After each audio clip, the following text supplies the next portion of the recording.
Hello, hello, cats and kittens and non-binaries with your mittens. I don't know why that came out, but here we are. Welcome back to the Star Wars Generations podcast. I've had a lot of caffeine today. Erin is sending me Phantom of the Opera TikToks, so that's on Yep. my mind. But we're here to talk about The Bad Batch Season 3, Episode 14.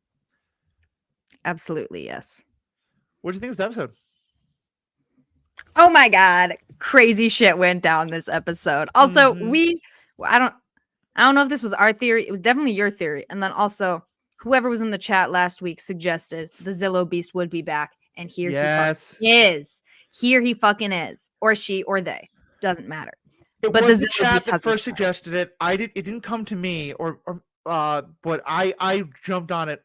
Oh, and it's so good. Like the way this is connecting to the other pieces of the universe in ways where I feel like, and again, listeners, let me know. Mhm. The idea that there is this just huge monster that the Empire is raising, I think makes total sense. And so I feel like Yeah. you could have never heard of the Zillow Beast or that arc in Clone Wars and still be happy with the episode. But for those of us who saw those episodes and know the Zillow Beast is still alive, but terrible things are happening to it, it was like, to me, that is the definition picture perfect way to do an Easter egg. It was so good. And I love Yeah. sorry, go ahead. Go ahead. Well, I mean, I don't love it because it's like animal creature abuse or whatever, but like the concept of keeping the Zillow Beast in water because like electricity is how it feels itself, like was just Mhm. a cool and sad concept. Right. For sure. For sure. Give us a quick episode rundown for those who didn't see it or are having trouble remembering it. Okay, yeah. So I don't remember exactly what we opened with, but the gist of it. So the batch is Han Solo style suction to the bottom of a medical ship going to Tantus. Mm-hmm. Um, my dog is about to start making a lot of noise. You want to go take care of it first? I'll be right back. We'll be here.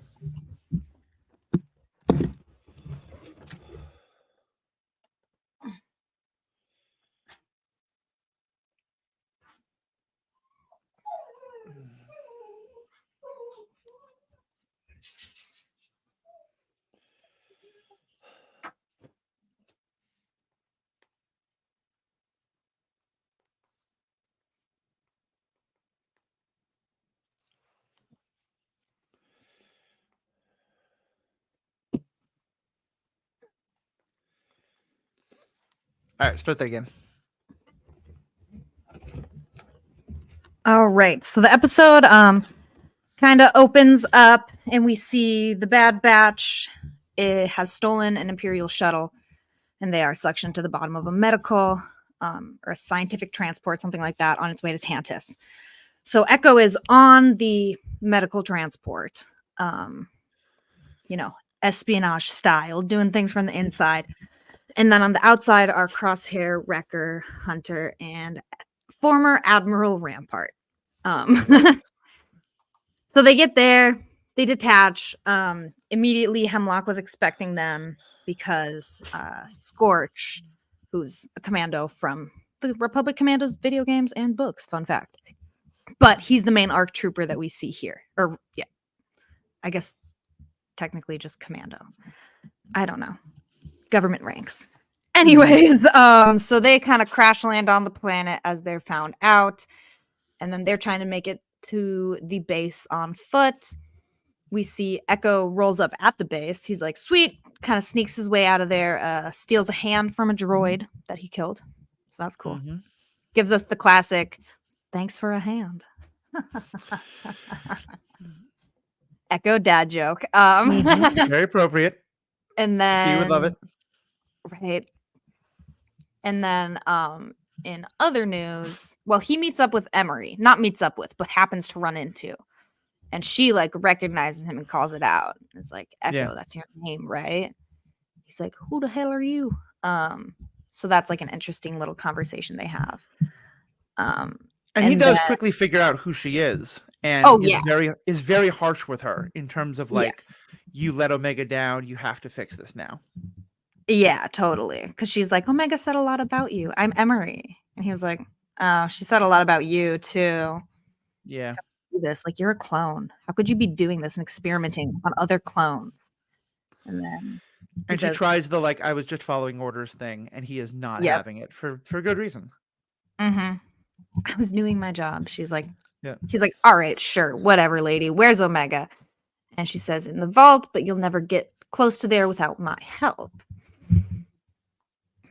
And she says something about, we'll never get the children out of there without my help. And he's like, Mm-hmm. the children? And she goes, yeah, Omega's not the only child being held here at Tantus. Right. And so that's like a real quick, like, oh, fuck moment for Echo. Speaking of Omega, though, we see the children in the vault. They're kind of minding their business. They notice that, like, the scientists have kind of changed their activity because they know that there's something incoming. So they kind of Mm-hmm. called off a lot of the scientific kind of procedures that they normally would do. So the kids are like, what's going on? What's that loud noise? And Omega's like, those are laser cannons because my brothers are here. And the kids are like, okay. And she's like, cover for me. And they go, what does that mean? He goes, stall. I will be back.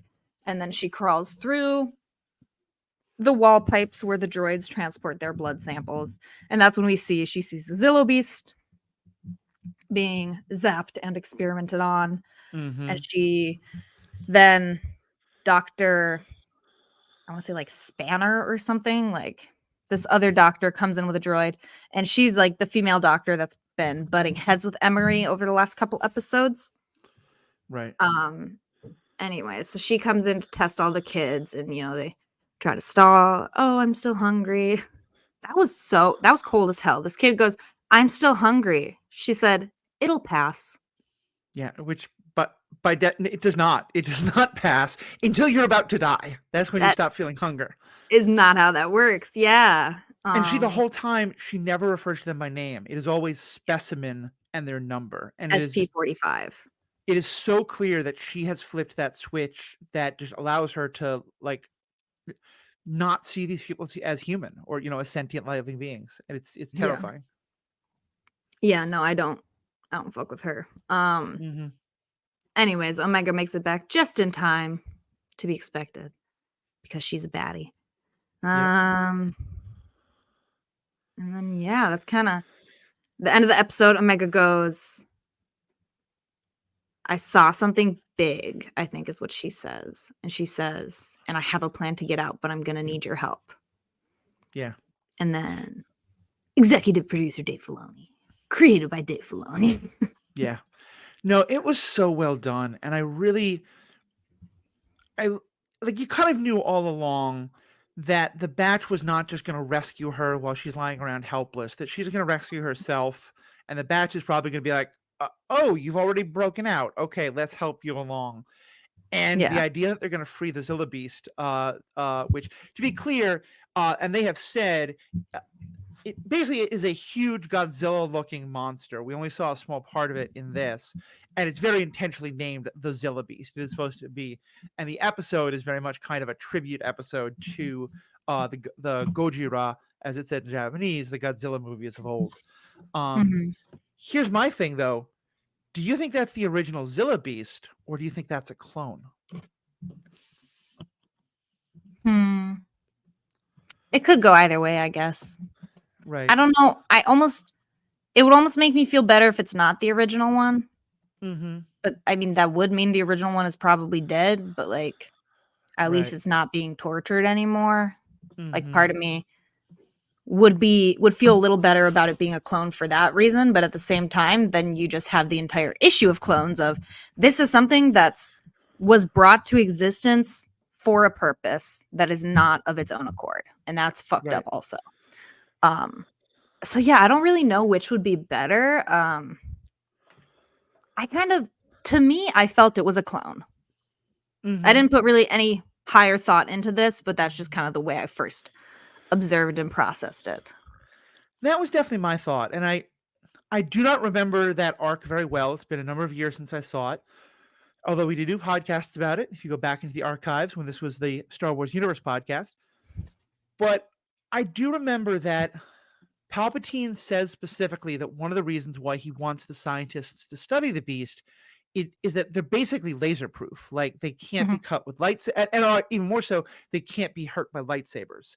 mhm. And he wants to research that. And I, I, I thought that the beast was like near death by the end of it, and that there was some implication of maybe we should clone it, as a way to and because I thought that Mm. scientist who's very involved with the Zilla Beast later becomes involved with the cloning stuff. At the very beginning, that's kind of hinted at in the Clone Wars in terms of like these other cloning projects. I could be totally Yeah. wrong there though, but I seem to think that there was some connection there. Yeah, so I know, like, the way the arc in the Clone Wars ended, um, Palpatine arranges it so that everyone thinks the beast has been killed, Right. and then he transports it away. Mm-hmm. My understanding at the end of the arc is that it was fully healthy. It was just simply stunned that entire time, and Well, now that's they possible. were there to just like figure out how to clone it. But yeah, his initial kind of goal was Mm-hmm. his excuse that he told the Republic was that it was to study durable armor for the Grand Army of the Republic, basically. Right. Um, so yeah, that's where that kind of comes from. The Doctor, I don't remember any specifics if the Doctor from the Clone Wars is included Yeah. in different aspects of the Clone Wars. If the Zillo Beast Doctor, wait, yeah, I'm pretty sure we see her again. I don't really remember in what capacity, but I'm pretty certain we see Mm-hmm. that scientist Yeah. again. Um, Yeah, I thought she was involved in the Fives chip plot, but I could be all wrong. Do you remember who are the clones who are like most featured in the Zilla Beast episodes? Because if it's not like Rex or someone like that, I'm wondering if we'll see one of those clones show up again.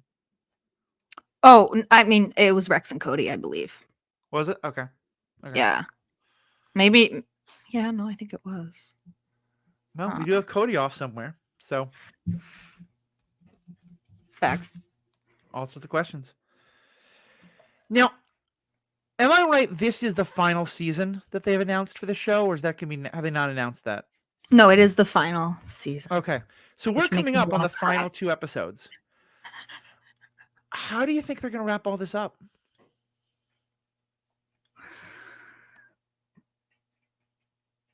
I don't know. I'm afraid. Yeah, I don't want to know.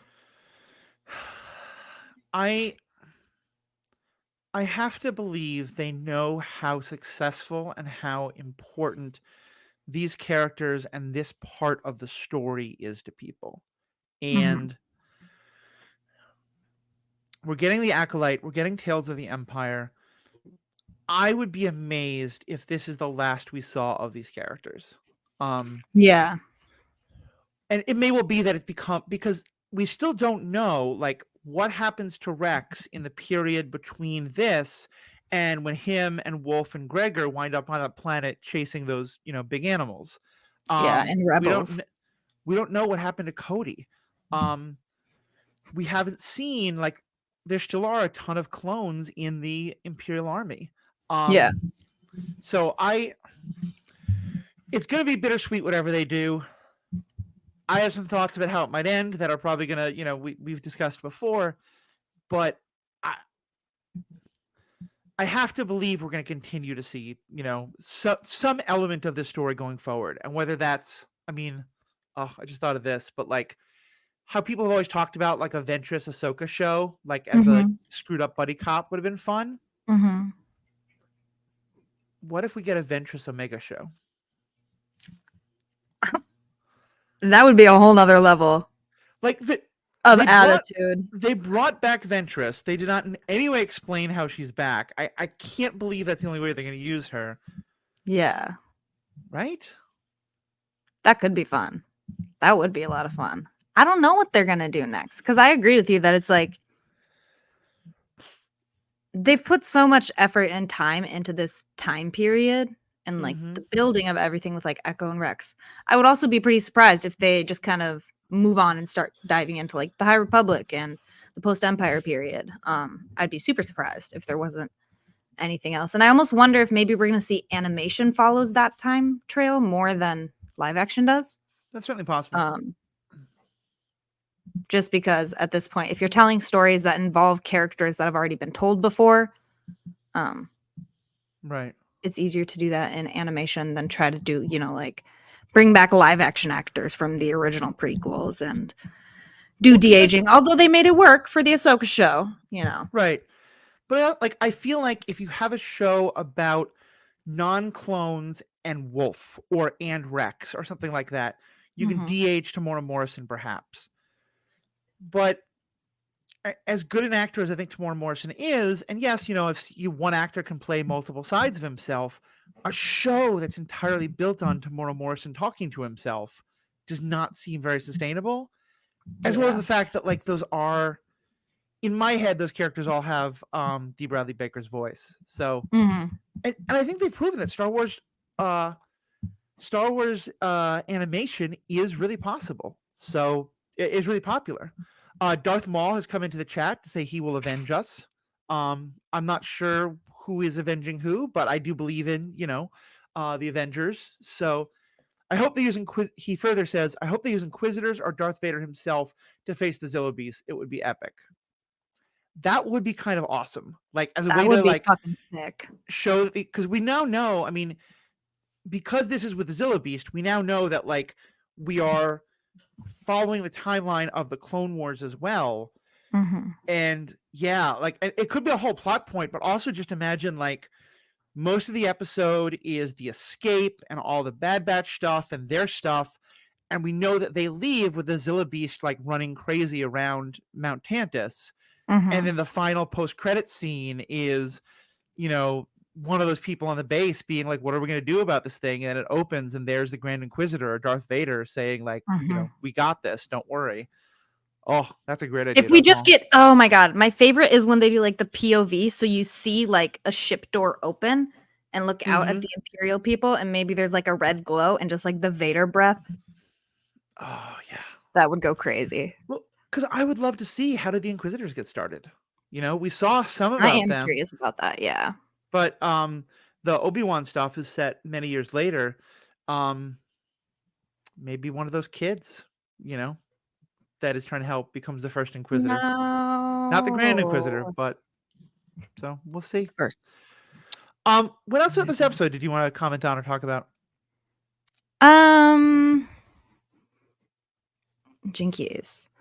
Well, we got some lovely little comedy with Rampart. Oh, let's talk about Rampart because we left off for a little bit. But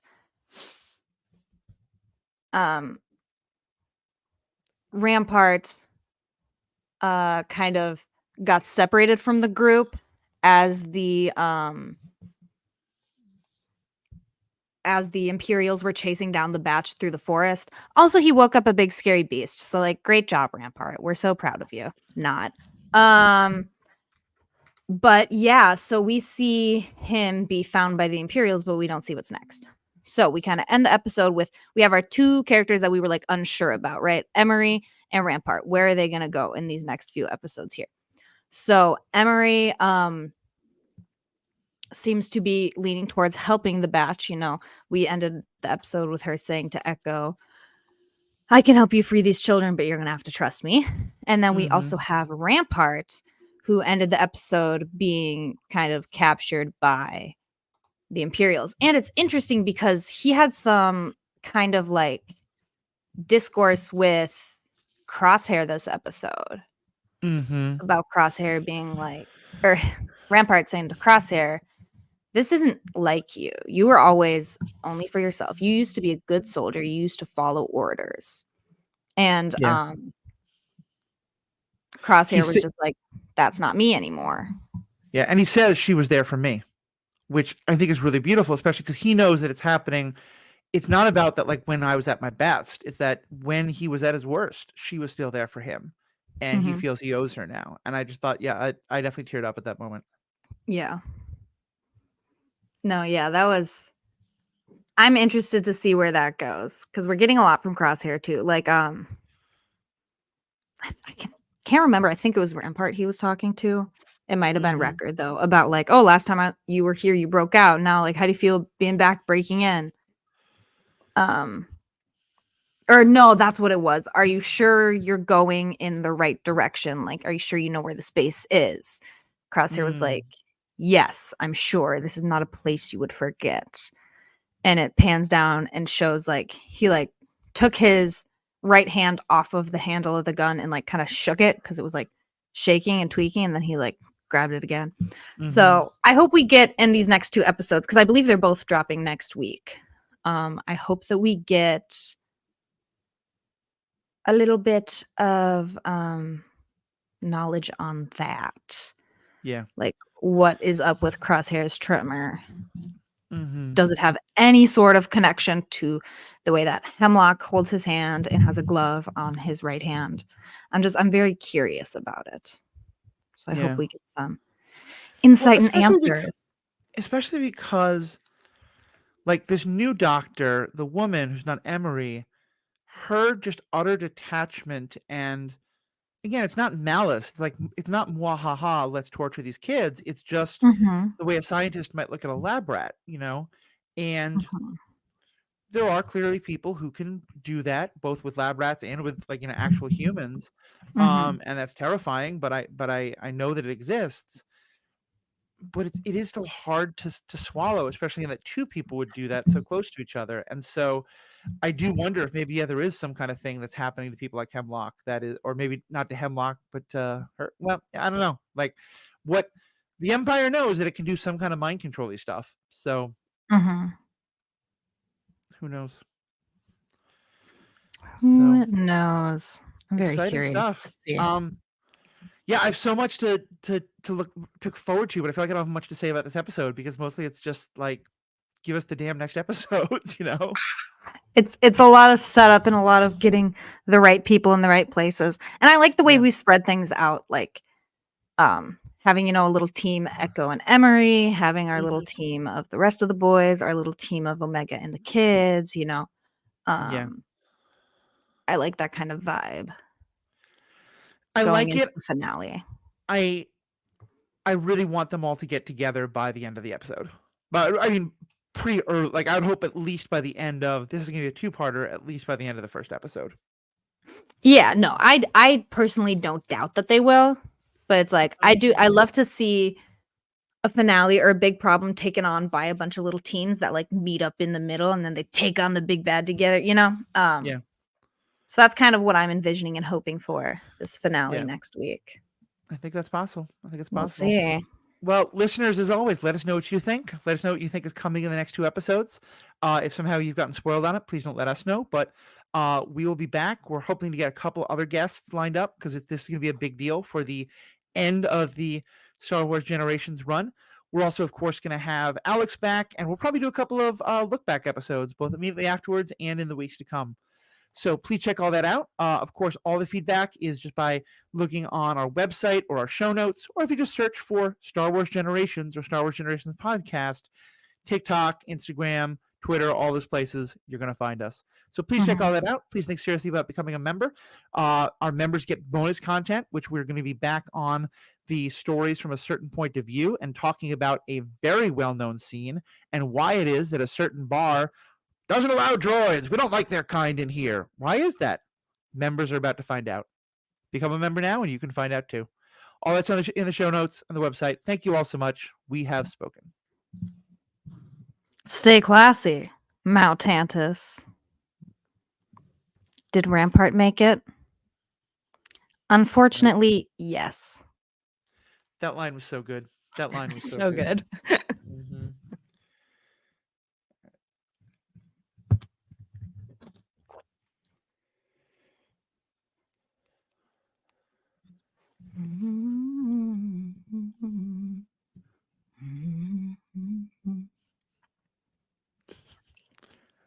Welcome back, members.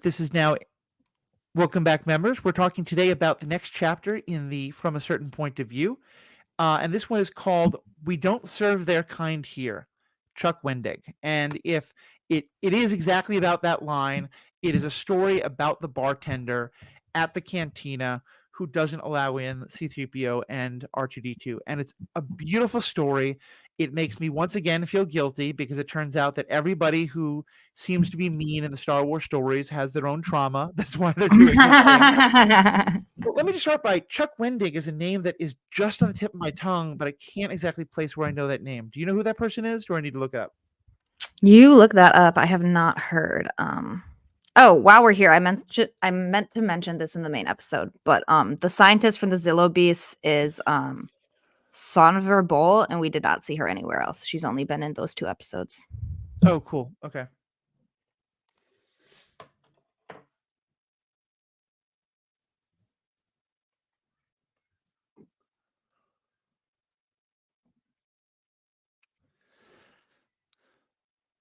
Okay, did quick look it up. He is the author of the Star Wars Aftermath books, which, if you read them, I think we've talked about them a little bit on this podcast.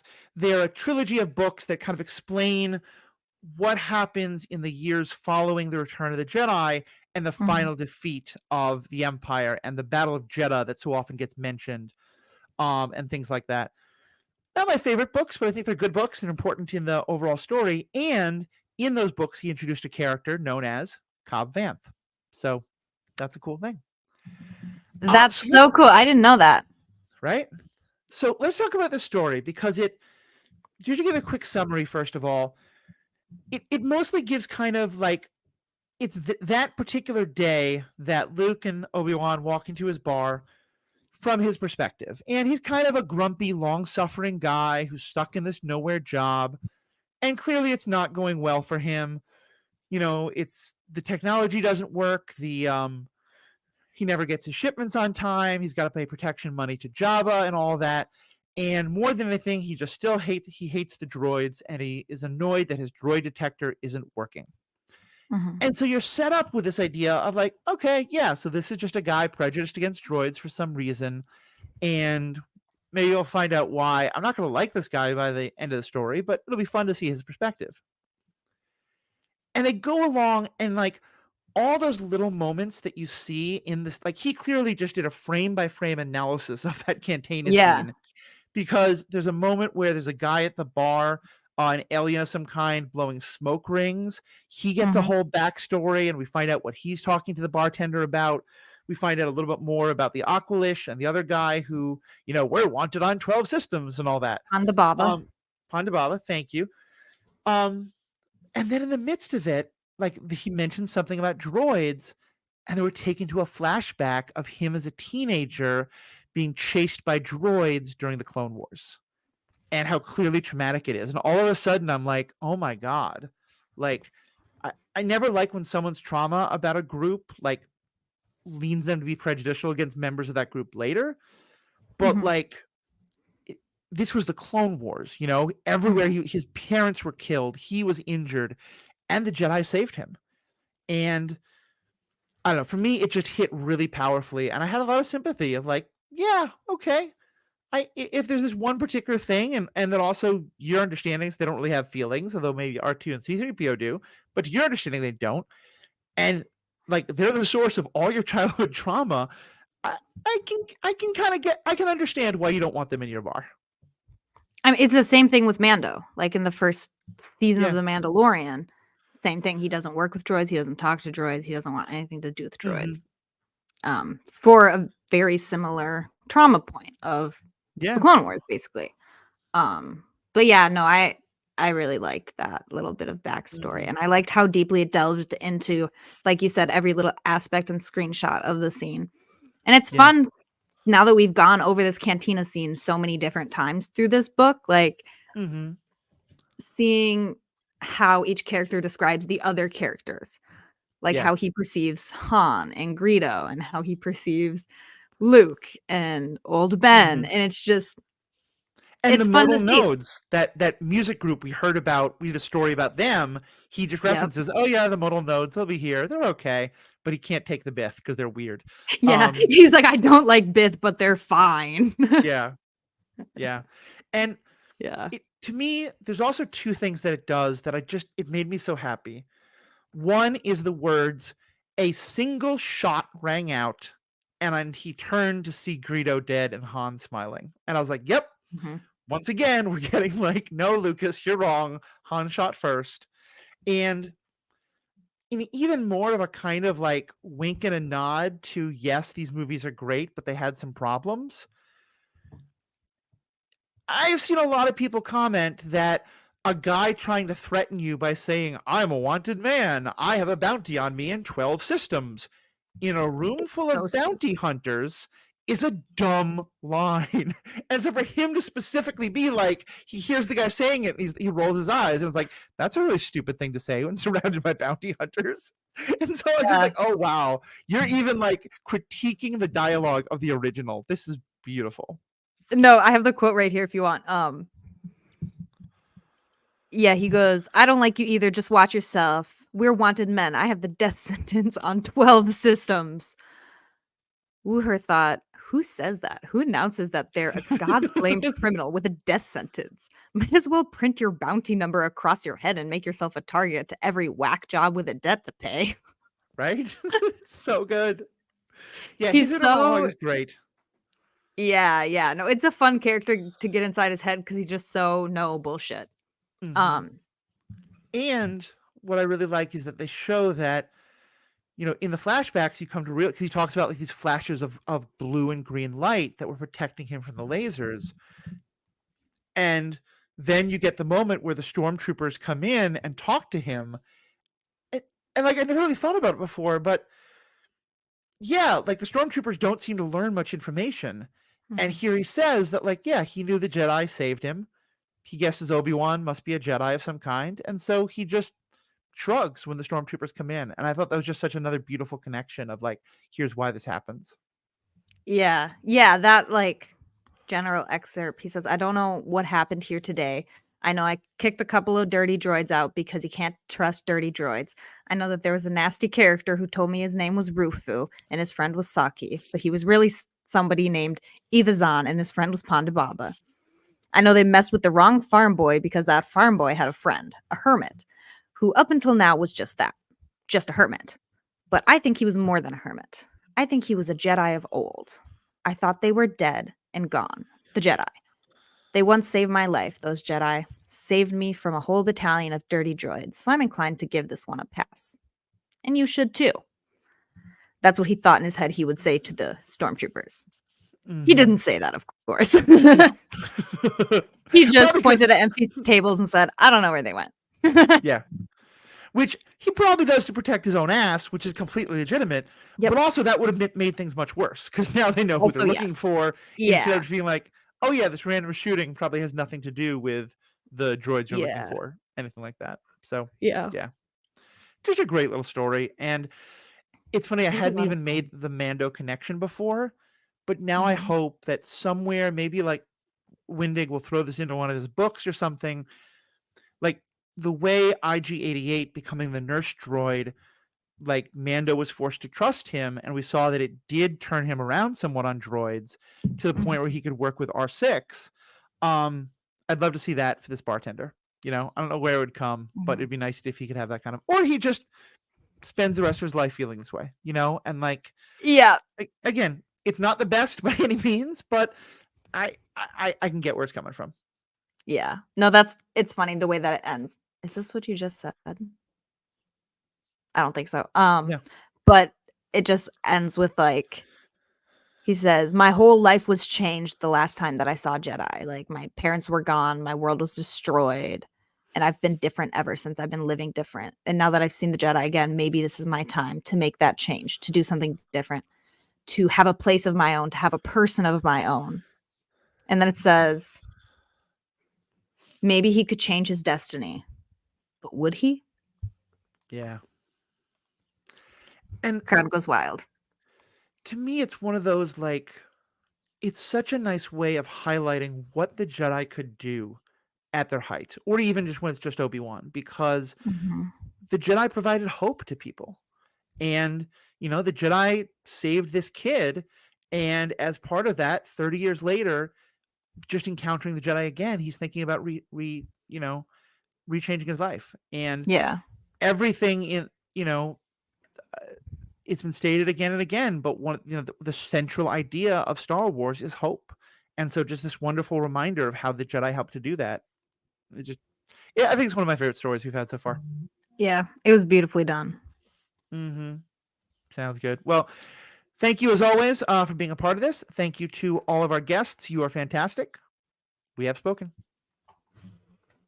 But would he? Duck, I don't know where that came from. Never mind. Quack.